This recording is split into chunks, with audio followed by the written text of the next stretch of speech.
Episode 502 of the TV Dudes, recorded August 29th, 2024. Only Murders in the Building, Season 4 premiere. I guess.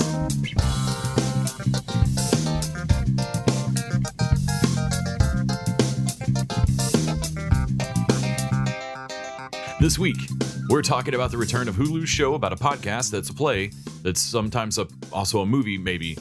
Only Murders in the Building.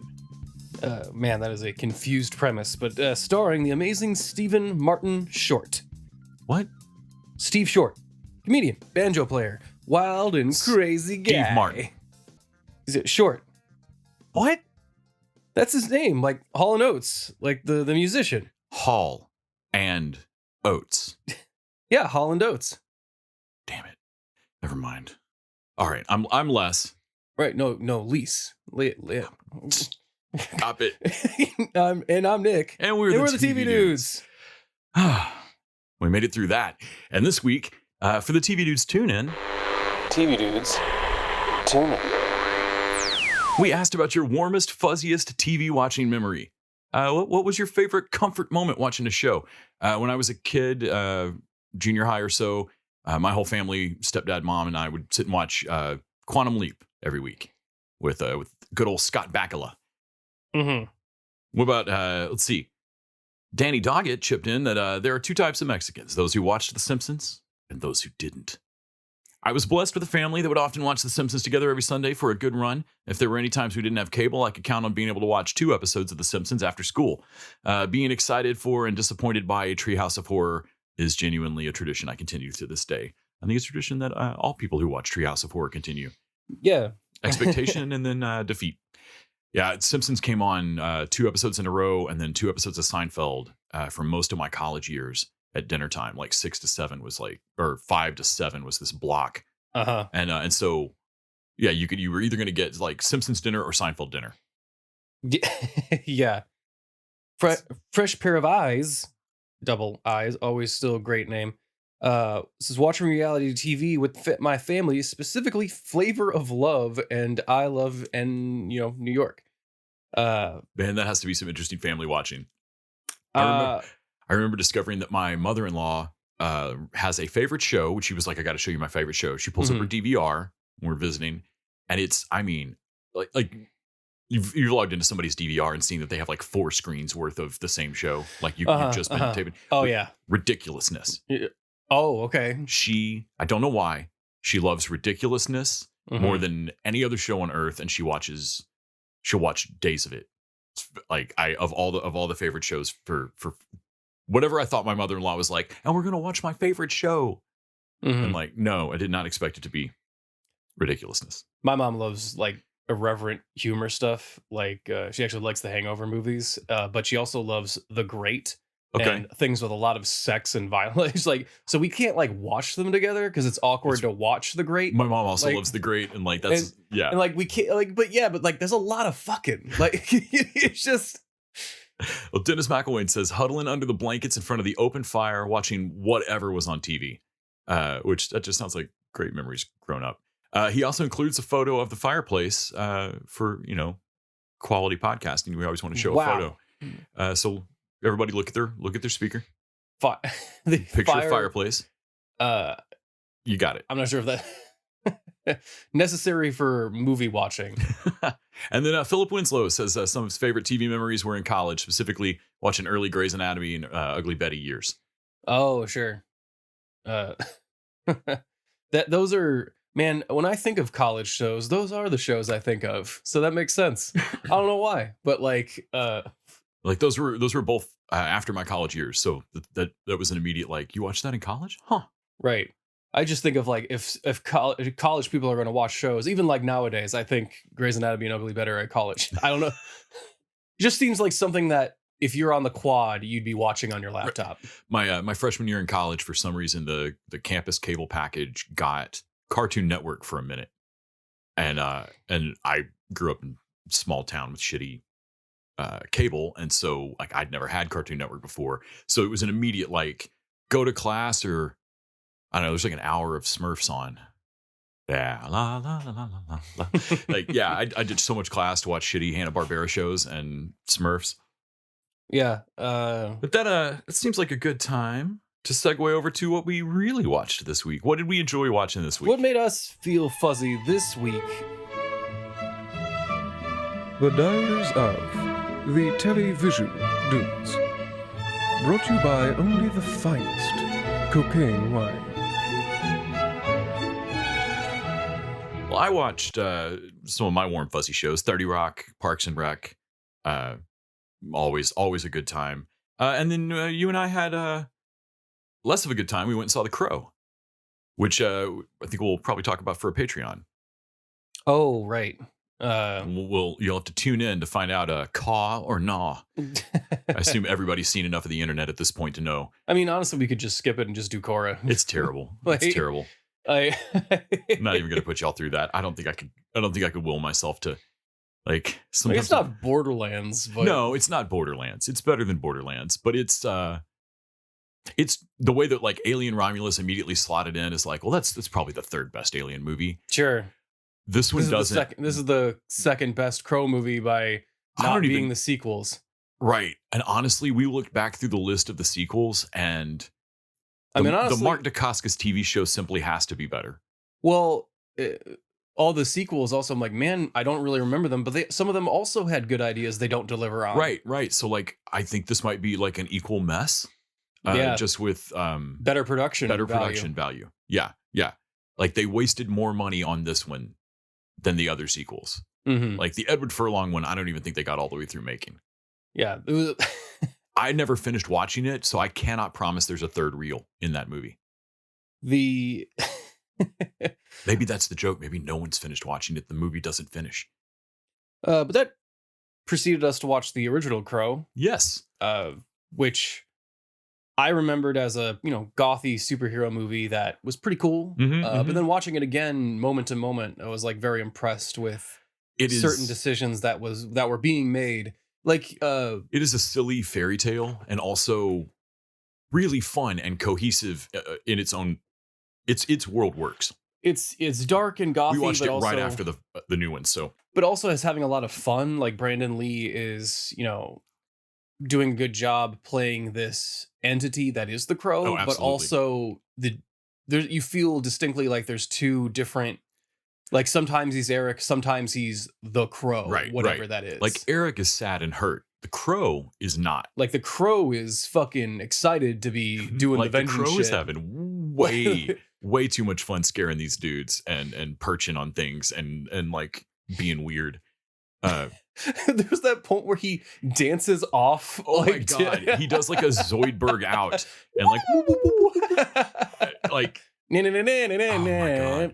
Yeah, like Lisa. Yeah, so Lisa rewatched that movie recently and was like, "Oh man, this just looks like high school on screen. This is bad. This does not work for me now."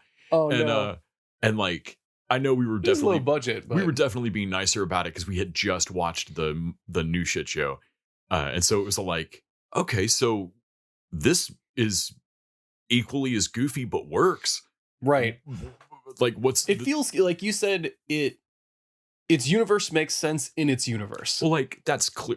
The Crow does not happen down the street from where Eminem's doing rap battles in 8 Mile. Like it's not in the real world, but it is in Detroit. And I knew that. Like we were driving out of the new movie, and I was like, Nick, where's the Crow, the original '90s Crow set? I'm like Detroit, because Devil's Night, fire it up, fire it up. And where's the new Crow set? I don't like the city. Like, does the tick protect it? Honestly, it doesn't even look like Detroit. Like Chicago-ish. I don't know. It's a city. Like it's an alley in Vancouver somewhere. I don't know. Right. Yeah, and that can't explain how like there's a different lack of reality really happening in the new movie. Mm-hmm. It's weird. I think like definitely like what you were saying too, like definitely the best of Brandon Lee's work in regards to like the it's top 1 out of 3. Like, right. Out of like the 4 movies he did, 3 of them watchable, 2 of them good, 1 of them worth showing other people. Like one of them that you don't need to be an action movie junkie from the 80s to enjoy. Talking, of course, about Showdown in Little Tokyo and Rapid Fire. We are ignoring. Well, obviously, we're ignoring Laser Mission. You don't have to. Why are you even explaining it? Everyone knows Brandon Lee's filmography. His oeuvre. His oeuvre. Yeah. But yeah, I really, man, I think.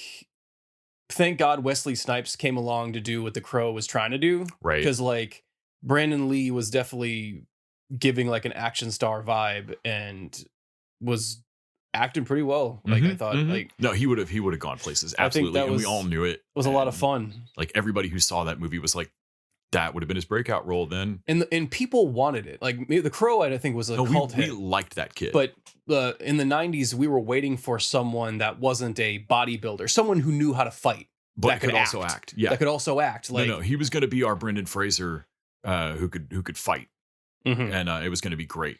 And Yeah, then- for those of you who don't remember, like you used to have to go watch kung fu movies where people knew how to fight and then have to deal with the fact that they barely spoke English if they were Right. in an English movie, or you would have to do subtitles. or go watch the trailer for Showdown in Little Tokyo and see the difference.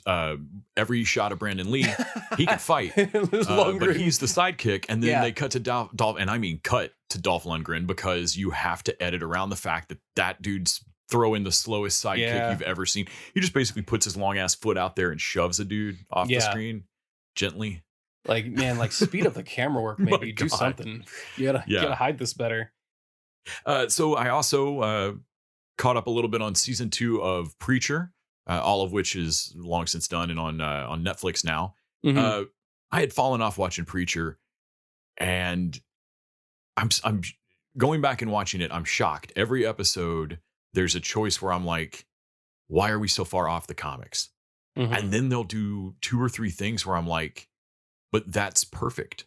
How on the one hand, if I look down a certain list, this show is an amazing adaptation of this comic, and on the other hand, it is blasphemy and so far off Preacher that it hurts. Well, for me, I've come in and watched a little bit with you every once in a while, like just sitting down, and They I've add been this soul stealing complexity thing. It's not Suits when I come to sit down with Suits, No, and I'm no. like, fuck this. But I do feel like, here I come to rain on Les's parade, because I'm like, wait, what's going on with Preacher now? Oh, that's dumb.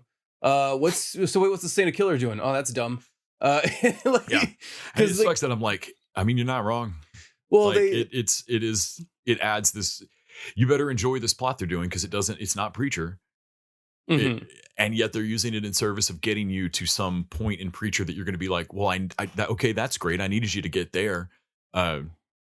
And I love some of the casting. Ruth Negga remains spectacular as Tulip, and honestly is a good change from like the blonde white girl that she is in the comic. Mhm. And I really, man, the kid playing Ass Face is so sweet. Like the casting's just great there. There's a lot of cool shit in here. Their hair star, the actor's great, and then they have. And I would have to reread the comic, but they have him basically beg Jesse to join the Grail in a way that makes him feel like a believer when he is not. And he doesn't ask Jesse shit in the comic. Like, he's like, you're gonna fucking do this. No, he or I'm gonna sets kill out you. he sets out to pressure Jesse into it. Yeah, he's a everyone, like Garth. It's a Garth Ennis comic. Everyone's a son of a bitch. And they haven't flinched from anything else Hairstar's doing. Like his rise in the Grail is exactly the way it is in the comic. Right, but his core motivation is different. He's the same vicious dude in every other scene. And then when he kneels and puts Jesse's hand on his head, and I was like, That feels that's weird. visually wrong. And it's been since college since I read these comics, but I'm like, this doesn't feel like Preacher to me sometimes. And yet then it jarringly will be. I think in a different way, Avatar: The Last Airbender, how it changed things. Right. Why is Aang so dour? And Like it feels like that And kind it's of like adaptation. felt like changing things without a qualifying reason. Right. And because like they add in mechanics like like hell, it's like for a whole new mechanic for the show, And it to kind of fill up time. and It it's almost kind feels of like it's a cool hell that I've not quite seen done like that before. so that ass face has something to do Right. where everyone else is off. But at the running same around. time, why do it in a comic where I know for a fact that you are already having to go down a list of things that are in Preacher and say we don't have time and can't do those. Yeah, you're out. You're making decisions to not do some stuff in the comic because some time is being so that we can bring up a whole new system with souls and how now you can buy a part of a soul. Right. So Jesse loses part of it. Yeah, it's just weird. Season 3, they're getting to Angelville. I'm going to try to press through, but honestly, this might lose me again. Yeah, I mean... but it's all on Netflix. It's just hanging out there if you ever want to see it. Let's see. Dude, what's else? Old Dads? Oh, my God. This is on your diary. Yeah. So Lisa and I we've been kind of going through Netflix. Like, it's become like everybody has it, but has anybody looked through their list lately of streaming services to me? And so we've been kind of digging through Netflix. Old Dads is Bobby Cannavale and Bill Burr and Bokeem Woodbine as Boomer Dad, not Boomer. Somebody yells "Okay, Boomer" at him at one point, and Burr goes "Gen X, motherfucker." Okay. But it's them doing Bill Burr's shtick, of being super angry and not understanding everybody's needs nowadays. And while it is better, it came out years ago, and I skipped it because it sounds like exactly what it is. Bill Burr being angry about this newfangled world and why he has to be nice to anybody, basically. I hear him on podcasts a lot about it. I mean, his stand-up's mostly about it now. Bill Burr can deliver the fuck out of a joke. I'm not saying that guy's not. I will say he's managed to avoid saying anything that's directly like he's managed to get away with being old grumpy guy.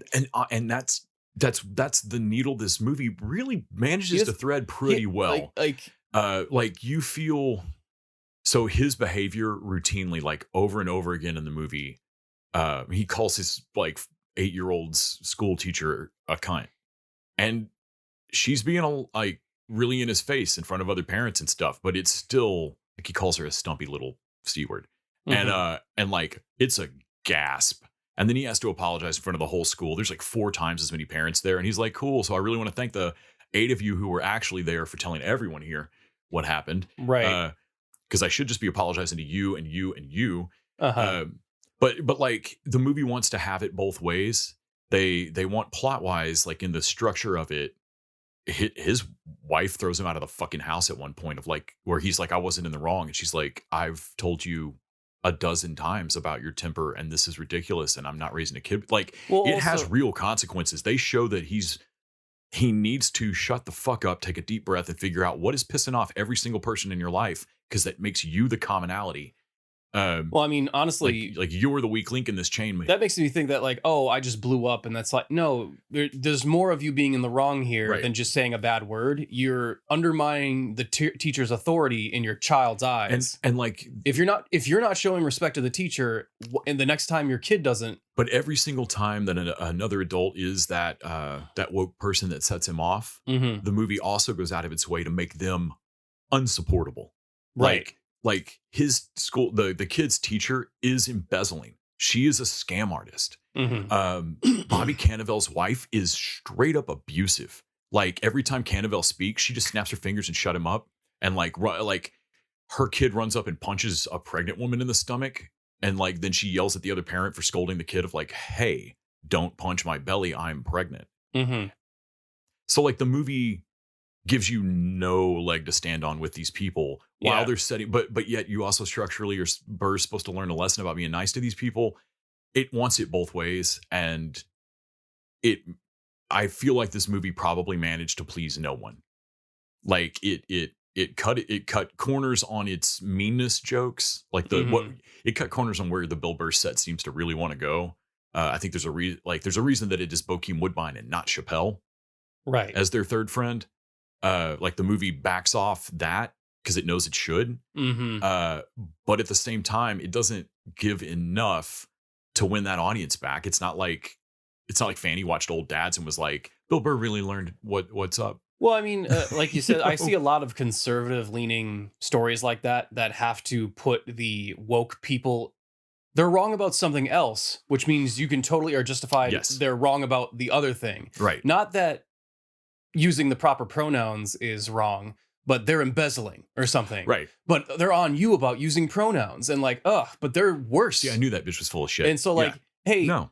because they're wrong about another thing doesn't mean they're wrong about the thing. Yeah. And you're mad about the pronoun thing, not about the embezzling. Yeah, thing. and it muddies itself the whole time. Yeah. But it wasn't nearly as bad as I thought it was going to be. I did laugh. Like there's some funny scenes in it, but also just middling. Yeah. It's a very meh movie. The funnier one I saw that also had Bobby Cannavale was also on Netflix. I think it's their number one movie right now, Incoming, which is basically like Good Boys rolled up to freshman year. I was going to ask you how that was. I laughed my ass off at that. Talking about a movie turning inside out the teen comedy things that you didn't think you could do anymore. Two of the kids in this movie basically have a 16 Candles arc where the most popular girl in school ends up shit-faced drunk in their car because she thinks they're her Uber and she won't get out. Okay. And like makes them take her to Taco Bell, makes them do all this shit. And like it in the 80s, it would have been 16 Candles. They would have driven her to someone else's house with a camera so they could take some photos of her panties or whatever. Something fucked up, right? In this movie, they just take care of her. And it is hilarious. It is wipe a tear, get your breath back funny. Oh, wow. Like the whole movie's cute and it has funny moments and everything, but I was unfucking prepared for how wrong their evening goes. But the casting of the kids is it's like Good Boys. Like it's riding entirely on these three kids. One of them has the big crush on his 1 year older sister's best friend. So they're sophomores. They're incoming freshmen. The gap can never be crossed. And they're all basically trying to get to this party that another one of their friends keeps saying he's throwing. It's clearly his older brother's party. And he's like, no, we're throwing it together. Yeah, cool, man. So you're sure you can get us all in? Oh, yeah, I've got 3 +1s. That'd be a +3. Did your brother just say you have a +1? Well, yeah, but I'm sure I have 3 of them. Okay. I don't think you do, man. So like, you it's I was shocked. I would watch that movie again. That was fucking hilarious. And Bobby Cannavale is their science teacher who's way too cool of a chem teacher and shows up at the party. Wow. And it goes exactly where you are afraid that would go. Hello, fellow young people. Oh my God. Like, Mr. Stoods. All right, guys, I'll do a shot, but you got to let me teach you something for science. For science, baby. Yeah. Like he's teaching them how to layer 151 on top of amaretto and shit. Like, but it goes wrong. I would absolutely recommend Incoming. It was great. I also went to the theater a couple more times. I saw Strange Darling, which is starting to get, it did great its first weekend. Low budget. I say low budget. It was a $4 million movie. Giovanni Ribisi is the director of photography on it and is shockingly good at that job. Sure. Holy shit, good at that job. It is a really fun serial killer movie that plays with the pretentiousness of like chapter storytelling in order to fuck with you on events. And I had a fun time at it. Fanny went with me. It is a lot more of just a serial killer slasher movie, I think, than she's seen. And she dug it, but it was not her favorite thing. We also saw Blink twice. Yeah, as far as like 2 movies that you saw, and I'm like, you can't spoil them on me because I do want to. No, you should see them both. That's all I want to say about Strange Darling. It is in wider release now because it did $1 million on its opening weekend. Because I could kind of guess the plot of Don't Blink Twice, or Blink Twice, or Blink Twice. But Strange Darling, I'm like, man, I have no idea what that movie's about, and I feel like it's gonna be cool. Either one of them, you're gonna get the broad strokes of what's about to happen. Probably, like I'm not saying you're not gonna figure out, what's going on, but you're probably not gonna get all the details. And they both play real fair. It's really fun. Blink Twice is Zoe Kravitz, co-wrote and directed. She fully directed. She co-wrote it, starring Channing Tatum, who I believe is her fiance in real life, and Aaliyah Shawkat, Christian Slater, Haley Joel Osment. Simon Rex is also in it. That dude's turned into a real actor. It's really wild. Man, I'd see Blink Twice again right now. Blink Twice was a fucking blast. It also has I'm glad they did it. I think in horror movies, it sets up crazy expectations. That movie has a serious trigger warning at the start. Like it opens with a title card that just says like, we're thrilled to bring Blink Twice to the theater. It has some like shocking depictions of violence and sexual violence, and you just need to be aware. Fanny was very appreciative that like it didn't give away the twist. It just, man, when you say I'm in for a horror movie, do you mean someone's going to get their throat stabbed, or do you mean rape? They're different in feeling for the audience. And even walking into the theater, there was taped up to the door like Blink Twice is showing it has sexual violence themes, be warned, basically. That said, I was really worried it was going to be like a Speak No Evil. Like, how fucking dark is this movie going to get? Like, just how nihilistically awful. And I was so thrilled that not only is it not that, that's one of the most fun times that I've had. Where it goes is fucking awesome. Yeah. It's got some lines you just want to yell at people. It's fucking great. I hope it makes all of its money back. It was really good. If it's still in theaters, I'll probably you should absolutely go take a run at it. Honestly, if we go this weekend, I might go see it a second time. Sure. I don't think there's anything else in the. No, there is not. It's been in August, baby. We've had a dearth of good movies in theater. It's been like looking down the list, going the end of August. Right. So like we're like fully out of the it summer ends with season. August. No, that's a different movie. No, I think that's probably about it for me. Man, you have Kite Man, and we didn't watch it. But we didn't watch Kite Man. Finally, dude, guy. I was thinking about this like an hour before we started recording. I'm like, oh, it's down. Like we're down. Kite Man. Like we finally didn't like. Yeah, we bother finally to did watch not get it around to it. And I just put it on there earlier because I was like, oh, I'll probably watch Kite Man before we start recording. And I will still probably watch Kite Man later on today or tomorrow. I just, man, I'm not. I have to remind myself every time that it's been pretty good. That is not what you want me to say when I'm thinking about watching your show. No, it's like the last time like him fighting his own self with the douche powers, like beast mode and being a separate entity. I thought that was fun. Clayface finally showing up felt like, hey, why hasn't the whole crew been here? Why hasn't the whole crew been in this? The whole time. Then you watched what the fuck is Centaurworld? Oh, Centaurworld. So I watched a pretty cute animated show on Netflix. It was back. I have seen that. That's a couple years old. Yeah. And it got 2 seasons on Netflix, and the premise is a horse from a relatively normal world, still animated, but animated more like the style of Voltron. Like the thumbnail looks like My Little Pony. Right. So the original, and like the first episode starts like in a world in the war, and it's the Voltron style animation, or She-Ra, kind of like She-Ra looking. Okay. But angles. With angles, yeah. And then they have this artifact. A horse gets transported to another dimension without a rider. It's Centaurworld, where everything's a centaur. There's a llama centaur. Like there's a llama tar or a bear tar. One of them seems to be a zebra. There's bird tars that are like birds, but also have like horse elements, or like everything's got like a quadruped body, basically, sort of, and a humanish torso. Like there's moltars and stuff, and even fish. One of them looked like he had a human, like a giraffe body, human torso, giraffe neck, human head. Yeah. The consistency of Centaurworld is iffy at best. Got it. But it is so much fun. It is random and weird, but surprisingly touching, and some of the best songs I've heard in a while in a musical. And I even watched Steven Universe, and I thought this gave it a run for its money in regards to I thought I heard some of the singing. compositions. It's like Nick's watching a musical. And it really hits emotionally as far as this horse trying to get back to her rider. And I thought it was really good. I actually highly recommend it. Cool. Note it down. In Centaurworld.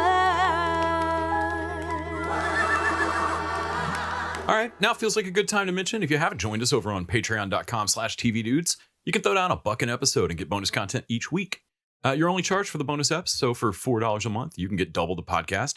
Or for $5 an episode, get your review of a show read on the pod each week. We've actually got a showrunner the $20 pick a show level, Danny Doggett has chosen some episodes of One Piece that we're going to save that until I'm back so that I could be on the show for that as well. So it just seems unfair to leave that just to Nick. So I'm assuming he means the anime One Piece, yes. and not the live, because you haven't watched the live action One Piece. No. And I'm pretty sure he's picked one episode from one season and then 3 episodes from another. And I think the 3 episodes he picked from the other season are, from what he said, considered One Piece's like worst meandering bird walk. Wow. And so, yeah, I don't know what we're in for, man. Wow, Danny wants to ruin One Piece for you. Interesting. I think so. I don't know enough about One Piece to know if that's a thing. Dude, I was gonna say, like, man, you might actually like the live action One Piece. I guarantee you're not gonna want to watch it. It's like the reverse Avatar, right? Like, I'm like, you are not gonna watch the animated One Piece and go, "Whoa, I wonder what the live action." There's like a JoJo did. amount of episodes for the animated one, right? Like, oh, you think JoJo has anything on One Piece? Are you fucking kidding me? It's always been Winkersham. Yeah. Yeah. No, man, shonen anime, baby. Like, the fucking creator doesn't know where he's going with that. Like, he is just on this ball. Like, I don't know what to do. I feel like if I end everyone, I'll die. This whole world will die. I'm on a cosmic treadmill of writing. Like Kate Micucci, you know, the actor comedian I'm talking about, Garfunkel and Oates. Yes, and yes. So she does little like doodle drawings that are fucking adorable, and her Instagram is full of her. Like, she'll see like a fridge that somebody set out on the curb in New York or wherever she lives, and like if it stays there for a day and she's sure it's abandoned, she'll like take a marker out and just do all these, and they're adorable. But she basically starts in the corner and then just compulsively like just keeps drawing little cute figures and cartoons out and builds out. And that's what I imagine the writing process of One Piece is like. Like in that dude's house, the back of every envelope, like any note he's been given, sticky notes, Post-it notes, bills, there's just like One Piece script on everything. Like which episode's next? I don't know. And they're even remaking it now. Jesus Christ. They are remaking and reanimating, like, to make it more streamlined. They're remaking to make it more like the live action series. So there's an ultimate One Piece coming out? So that there's like, because they know it's meandering and takes way too fucking long to get anywhere. Like, it's 1,000 episodes. Nothing is interesting for 1,000 episodes. That's insane. I think they crossed that a while back. Yeah. Well, this week over on Patreon, we are, well, I'm definitely not going to discuss the Crow franchise. We are going to discuss another animated show, Legend of Korra Season 4. Yeah, why not? Because we finished watching it, and I finished watching it, and it was awesome. Fucking giant mechs. Kuvira's a crazy. Eva. Kuvira's got Evas. Oh my God, yeah. But. Should not have made an anime reference, like, just given the context of the previous conversation. It's like, oh yeah, I'll make an Evangelion reference right now. I'm sure Les will appreciate that. I was like, why do I know what you're talking about? I've never seen that. What the fuck is One Piece? Oh yeah. But first, let's head over to the buildings and talk about the Only Murders in It. Or Only Murders in the Building. I'm Charles Hay. What the hell? Din Savage. You can just splice that onto the Charles Hay. Yeah, I'll get out the splicer. A Hollywood studio. You want us to make a movie of our podcast? This script is amazing. Oliver flits around the room a septuagenarian Peter Pan or a male Tinkerbell. I do not walk that way. So, Only Murders in the Building returned for season 4, and I'll be honest, there's not a lot going on TV right this second, and I honestly thought there was going to be more than just one fucking episode of season 4 released. Hulu threw me off by having multiples up there, but it's not. But I didn't look at the drop dates. They're not actually out. Yeah, and I didn't look at the drop dates. So we had one episode back for season 4. And so I thought we'd talk a little bit about that, and then also talk about I had not finished out season 3 and kind of had to wrap it up. So Only Murders is a show that we've talked about every season because there's always something cool going on in it. And the cast is obviously Steve Martin, Martin Short, Selena Gomez holding her own with them. She's great in the first couple of seasons. Like, I remember being just pleasantly surprised that she was holding her own with these basic legends. Comedy legends, yeah.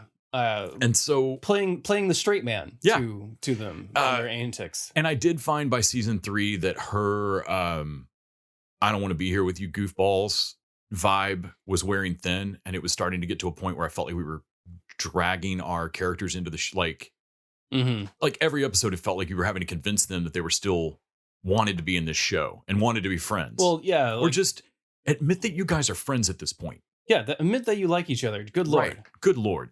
But one of the highlights of the show the entire time is Jane Lynch as Steve Martin's body double, Zaz. Well, not only his body double, but also Scott Bakula. Bakula. Bakula. And so, oh man, Jane Lynch steals the scene every fucking time she's on screen, every time in this show. And the finale from last season, the murder this season, Zaz goes down to get a bottle of wine and gets shot in Steve Martin's apartment. We have to assume they were aiming for Steve Martin. I mean, why would they think Steve Bakula is in there? Or Scott, probably not Scott Bakula. But like I mixed them together at some point. Like when somebody ends up dead who's known for like always dressing and looking like you and like standing like you in your own apartment, like, Zaz, how did you get into the party? Have I made keys to all your apartments? You'll never know. Well, it's in his apartment. She's wearing the getup that she always does, that he wears. That he's wearing, right? Like she's wearing the exact outfit he's wearing. So you got to figure that, yeah. And they find stuff in her apartment too that like the looking at, yeah, what's Steve Martin's character's name? Fucking, God damn it. I now know his character's name, Bravos. Brazos, yeah. Oh man, I love Brazos. It was very big in Canada. So this season they are trying to solve Jane Lynch's Zaz's murder. At this point, they don't even know she's murdered because somebody took the body. I really liked the setup to this season. I was surprised. I always want more Zaz. I was really surprised how much I was like, oh, cool, the body this time, Zaz, and it didn't bug me. I'm looking forward to it. They are getting dragged over to LA, which is where almost everybody from the Play season last season ended up. So we're going to get Meryl Streep back and people like that. And this time, they have an offer of making a movie of it. Right. And they've already cast, even though they haven't bought the life rights yet. Right. They're like well ahead of the game here, but they've not bought the rights, which I don't know if they're really going to do this on the show, but to me, that suggests that they know it's a Pam and Tommy situation and they don't fucking need these rights. Right. Because you don't, I don't think. I mean, maybe for Mabel. Because I was going to say, I think Mabel, you could argue, is not a public figure. It's not a public figure, but the other two are absolutely public figures. And yeah, we were having a discussion about like, do they need your fucking rights? They've also put a lot of stuff in place that makes me think they don't. Like you've already cast, so the casting, Eugene Levy is in for Steve Martin for the movie. Eva Longoria is for Selena Gomez. How did they put it? Because we screen tested. Well, you're a little older than me. Like, well, we screen tested based on the age gap, and the word that kept coming up was creepy. I also love Eva Longoria's like, so, when I was 30, a couple years ago. Like, besides, we're basically the same age. Basically the same age. And then Zach Galifianakis for Martin Short, which is, he actually, in the scene where they meet their actor doubles, he actually is the only one that comes off as really funny to me. The other two just look like they're bored standing there. Man, that's what was shocking to me is that only Zach Galifianakis, maybe it's because they're all playing themselves, but Zach Galifianakis is the only one willing to come off looking like a dick of like to really crank it to 11 and being sensitive of not being not being recognized. And Martin, and like the guy he's playing is the one in the real group that is the egotistical weirdo who's going to say something phenomenally backhanded rude to everybody because he walks up and like, I want to say Tim? No, I'm Jack Black. Oh, I knew it. I'm not Jack Black, motherfucker. So I have a radical take on your character. I'm going to play him with talent. But you're right, because that was like, oh, I was giggling at him. Eva Longoria and Eugene Levy aren't that funny. No. Which I thought that premise was funny. Like, these three people are going to shadow them and play hyper, trying to figure out how to hyper characterize their own personalities. Yeah. And kind of like everything else in Only Murderers, I realized why this seemed to be the season where I kind of found out why I just fade out and drop off on each season successively. Got it. Nailed it. Yeah, I've dropped off. Like I've gone back and finished them. Now, season 3, I did not actually go back and finish. I fell off at episode 5. I went back and finished episode 5. I watched episode 6, and I fell off again. It took me 4 days to do that.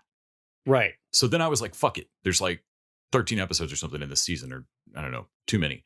I jumped to the last episode of season 3 and watched the finale. Everybody explains the entire crime 2 different times, so you're definitely caught up. Yeah. And you don't need to have watched the interview. And I found that I loved the final episode of season 3, where I was like, fuck yeah, this is awesome. I was enjoying this. I do know who all these people are. I did want to see this crime get wrapped up and found out. I just didn't want, checks notes, 5 episodes from the last point I fell off till now and me not have missed anything. Yeah. I feel like there's like the time we spend on the plot is not as much as we actually think. A lot of it is just moments to moments with these characters, which normally would be fine because, like you said, hitting the plot at the end and explaining it all through, you're not lost. But that means that, like, oh, do I just not enjoy spending time with these characters? Because that must be what else we're doing. And I do. They're amusing, but it doesn't hold my interest. Their friendship seems wholesome and cute, especially the back and forth between, Martin Short and Steve Martin. Yeah. And yet, how'd you put it? It's cute like the New York, like it's made by people who think the New Yorker is way funnier than most people would think. Yeah. Like any given New Yorker cartoon is going to be smart and funny, but you're never going to like wipe a tear or pee a little when you're laughing at it. And I feel like the show is funny in a classy way, and I want it to be a little more aggressive. Like I want to, because it is at its best when it's in the middle of all of that, when it's in the middle of being erudite and smart and Martin Shorts and fancy robes and everything, and then it does something just willfully silly and stupid. Like its best gags are like Zaz. That is a stupid, Jane Lynch just dressing like Steve Martin all the damn time is just dumb, and it's one of the best things they do. I found something that I don't know what it says about the show, but I don't care who killed Zaz. And I was like, why don't I care? I wasn't mad that the next episode wasn't like, oh, I don't actually care who killed her. Why don't I care who killed her? Oh, because they weren't aiming for her. They were aiming for Steve Martin's character. And I don't care who's trying to kill him. If they actually killed Zaz, I think Zaz is interesting and fun. And I think it would be interesting to see who had the motivation honestly, to kill her. The most interesting thing to me would be if they, and again, it will drag it out and I'll fall off. If they go in investigating who's trying to kill Steve Martin because of the absolute logic of it. Zaz is dressed like you in your apartment and everything. And what I would want for this season is to find out that they absolutely were aiming for Zaz, that Zaz is who they wanted to kill, and that, but the hiding of the body and everything, I think they realized they fucked up and hid the body or destroyed the body. So like, I don't think they're going where I would want it. Because for me, the most interesting twist they could pull out of here would be that. Yeah, I just don't really. I don't think I'm going to continue with this season. Honestly, this is the first time where I'm like, every other season of Only Murders in the Building, I've been, I'll find time to watch this. I'll find time to catch up. And this is the first time where like, why am I kidding myself? Why am I lying to myself? I'm not going to catch up with this. Because the only time I catch up with this is right before the new season, because I feel like we have to watch it for some reason. And I don't know why. No one's putting a gun to my head to watch this fucking show. And I think maybe I'm questioning whether or not, like, I remember the first season being really funny. I'm sorry. I'm going to be honest. While you were talking, I went and watched the entire first season of Centaurworld. Just discuss that instead. So I'm sorry, like just right now. Like, now you've watched, I don't know. You were talking a while. Right now, you watched like a whole season of television. It felt like a long time. Sure, okay. Like there was a time dilation thing that happened. Yeah, I watched the whole first season of Centaurworld. You just want to talk about that? Oh no, you know what? We'll leave that for next week. Actually, then we got to talk about Only Murders. We have to finish out. We have to finish this out. Only Murders on the podcast. Only Murders on this podcast. All right. Only podcast on this murders. Only Murders in the Building is a show that I find about half the season, every season, funny and cool. But I see people be excited about it coming back, and I'm always like, oh yeah, that was good. I think it's too slow. I want the seasons to, I either want the episodes to be half the length they are, or I want the season to be half the length it is, or both. Because like they could power through this and it would be this droll, cute, tea cozy mystery I settled into each week and watch them wrap up. And instead, season 3 felt like a slog to the point that I just skipped the back half and jumped to the end. Like flip to the back. The Butler did it. Fucking awesome. Just just skipping right to the back 10 pages. Yeah, no shade thrown on producers or whatever. Like, just the writing still seems to be pretty sharp. I don't think the show's fallen off, or like it was this and now it's this. I think I half like this show. Mm-hmm. Yeah, I and every season, much like The New Yorker, I feel like I should enjoy it more, and maybe put it over the top of other dumber shows I'm watching when I'm on the subway. Well, that's probably going to wrap it up for us this week then. We can tune in next week when Nick has one less on the show, and I will remote in from the ether to provide you guys with some Centaurworld after I finish watching that. Sure. I will, of course, be actually physically in Scotland, Land of Kyle's. Land of Kyle. And enjoying myself on a couple of week vacation there. But until next time, Two dudes out.